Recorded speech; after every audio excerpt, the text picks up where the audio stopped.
মুম্বাইয়ের শারদীয়ার রেশ কাটতে না কাটতেই চলে আসে আরও এক উৎসবের মৌসুম। প্রত্যেকবারের মতো এবারেও এসে গেল সেই মাহেন্দ্রক্ষণ। 2রা নভেম্বর মায়ানগরীতে ভগবান দর্শনের জন্য মান্নাতের সামনে ভিড় জমান আমজনতা।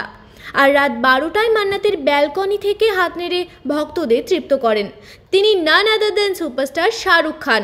না, একই রকমভাবে হাত নেড়েছিলেন তিনি গত জন্মদিনেও। মুখে সেই অমলিন হাসি থাকলেও কোথাও কি চাপা কষ্ট ছিল? একের পর এক ছবি বক্স অফিসে মুখ থুবড়ে পড়েছে, সমালোচনার মুখে পড়তে হয়েছে অনেকেই বলেছিলেন শাহরুখ খান ফুরিয়ে এসেছেন। 2021 সালের জন্মদিনে দেখা পর্যন্ত দেননি ভক্তদের। প্রমোদদরিতে মাদক কাণ্ডে ছেলে আরিয়ান খানের নাম জড়ানোয় নিজেকে কিছুটা গুটিয়েই নিয়েছিলেন তিনি, কিন্তু সব সমীকরণ পাল্টে যায় 2023-এর জানুয়ারিতে। মুক্তি পায় পাঠান ছবি, ব্লকবাস্টার। স্বস্তির নিঃশ্বাস ফেলেন তিনি। বক্স অফিসে রাজকীয় প্রত্যাবর্তন ঘটল তার। বছরের মাঝামাঝি সেপ্টেম্বরে মুক্তি পেল আরও এক নতুন ছবি, জওয়ান।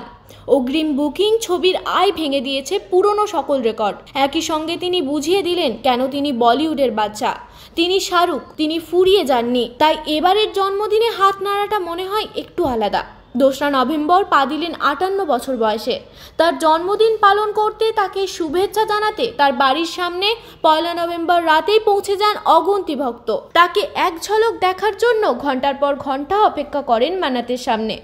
যদিও ভগবানের দেখা মেলে ঠিকই, কিন্তু এই বিশেষ দিনটায় ভক্তদের হতাশ করেননি তিনি। এবারেও এলেন রাত 12টা বাজার একটু পরে। মধ্যরাতে অনুরাগীদের স্বপ্ন পূরণ করলেন নায়ক। বাড়ির লাগোয়া সেই পরিচিত বারান্দায় এসে হাত নাড়লেন ভক্তদের উদ্দেশ্যে। পরনে ডেনিম জিন্স, কালো রঙের টি শার্ট পরে, মাথায় কালো টুপি, চোখে চশমা। রেলিংয়ের ওপর উঠে ভক্তদের উদ্দেশ্যে ছুড়ে দিলেন চুমু। তারপরেই তার ট্রেডমার্ক ভঙ্গিতে ভক্তদের উদ্দেশ্যে 2 হাত বাড়িয়ে দাঁড়িয়ে রইলেন কিছুক্ষণ। হাত জড়ো করে ধন্যবাদও জানালেন সকলকে। প্রিয় নায়কের দেখা পেয়ে অনুরাগীদের উত্তেজনা, উচ্ছ্বাস, বাঁধন ছাড়া ফাটলো বাজিও। এবার জন্মদিন একটু অন্যরকম ভাবে কাটাবেন শাহরুখ। জন্মদিনে শাহরুখকে বিশেষ উপহার দিলেন পরিচালক রাজকুমার হিরানি। তার আগামী ছবি ডঙ্কির টিজার রিলিজ করলেন তারই জন্মদিনে।